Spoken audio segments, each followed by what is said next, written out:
प्रिय प्रिय परिवार, प्रिय प्रिय भाइयों और बहनों, बड़े बुजुर्गों, बच्चों और युवाओं। मैं मार्सेलिना होरो हूँ। आज जुलाई महीने का छठा दिन है। वर्ष का 14वां साधारण रविवार। पिताओं और ईसाई राष्ट्रों के लिए प्रार्थना।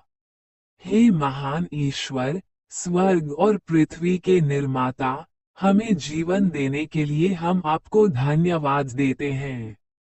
आज हम आपके सामने झुकते हैं, अपने पिताओं को याद करते हुए।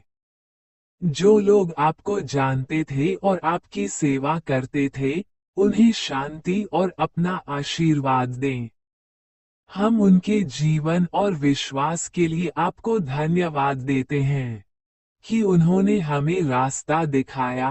हे ईश्वर, हम ईसाई राष्ट्रों और समुदायों के लिए भी प्रार्थना करते हैं, जो दुनिया भर में आपके नाम पर चलते हैं। उन्हें अपनी आत्मा से भर दें, ताकि वे प्रेम, एकता और शांति में रहें। उन्हें अंधकार और बुराई से बचाएं और उन्हें सत्य और न्याय के मार्ग पर ले जाएं। उन लोगों को शक्ति दें जो उत्पीड़न सह रहे हैं। जो बीमार हैं उन्हें चंगा करो, जो भटक गए हैं उन्हें रास्ता दिखाओ।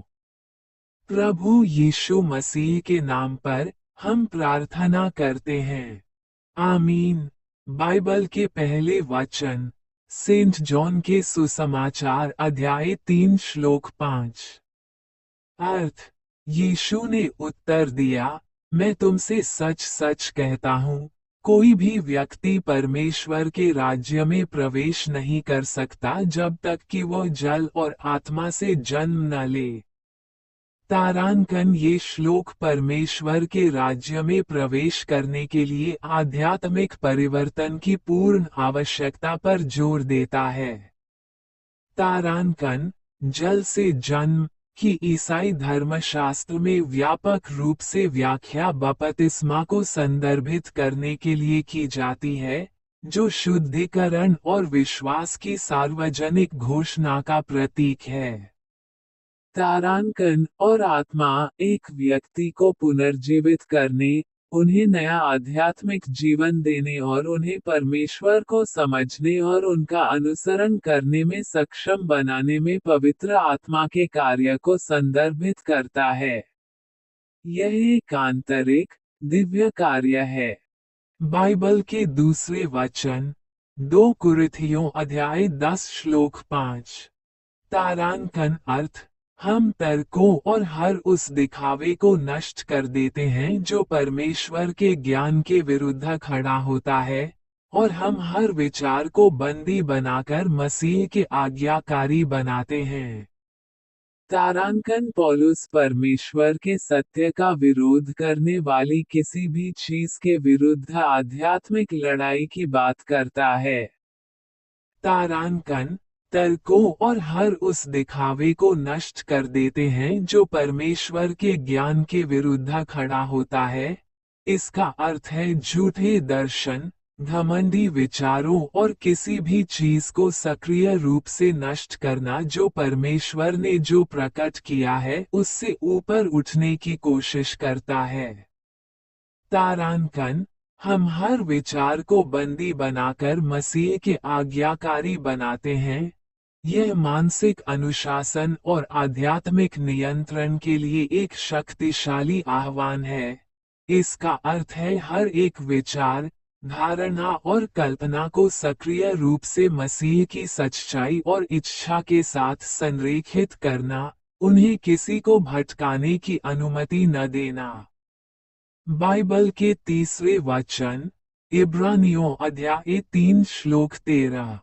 तारांकन अर्थ, परंतु जब तक आज कहा जाता है, तब तक प्रतिदिन एक दूसरे को समझाते रहो कि तुम में से कोई पाप के छल से कठोर न हो जाए। तारांकन, जब तक आज कहा जाता है, तब तक प्रतिदिन एक दूसरे को समझाते रहो। ये ईसाई समुदाय के भीतर आपसी प्रोत्साहन और जवाबदेही के लिए एक सीधा आदेश है। यह इस अभ्यास की अत्यावश्यकता प्रतिदिन, जब तक आज कहा जाता है, पर जोर देता है। तारांकन, ताकि तुम में से कोई पाप के छल से कठोर न हो जाए। इस दैनिक प्रोत्साहन का उद्देश्य विश्वासियों को पाप की सूक्ष्म और भ्रामक प्रकृति के कारण आध्यात्मिक रूप से असंवेदनशील या विद्रोही बनने से रोकना है। अगर पाप को अनियंत्रित छोड़ दिया जाए तो ये धीरे धीरे दिल को कठोर बना सकता है। अंतिम बाइबल वचन, गलतियों अध्याय 5 श्लोक 13। तारांकन अर्थ, हे मेरे भाइयों और बहनों, तुम स्वतंत्र होने के लिए बुलाए गए हो।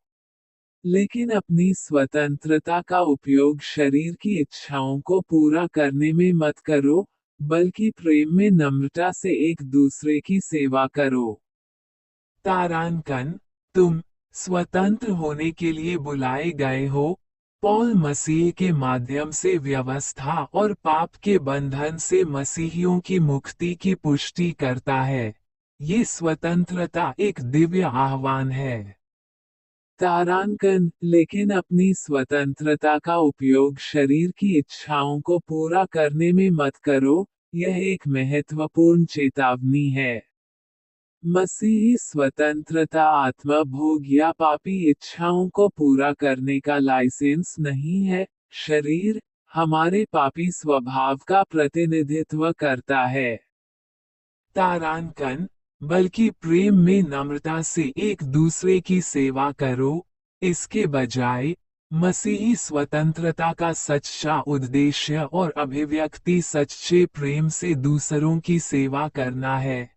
ये दर्शाता है कि सच्ची स्वतंत्रता स्वार्थी इच्छा नहीं, बल्कि प्रेमपूर्ण सेवा की ओर ले जाती है। आइए प्रार्थना करें। हे मदर मैरी, हे सेंट थॉमस ऑफ एपोस्टल, हे पोप लियो 14, हे आर्कबिशप विंसेंट आइंड, हे एमिरेट्स आर्कबिशप फेलिक्स टोप्पो। आज जुलाई है। ये वर्ष 2025 का 7वां महीना है। हमारे दिलों को पुनरुत्थान की शक्ति से भर दें, अपने प्यार से हमारी आत्माओं को नया बना दें, और हमें मसीह द्वारा हमारे लिए जीती गई स्वतंत्रता में साहपूर्वक चलने दें। हमारा जीवन सत्य की घोषणा करे, वह जी उठा है।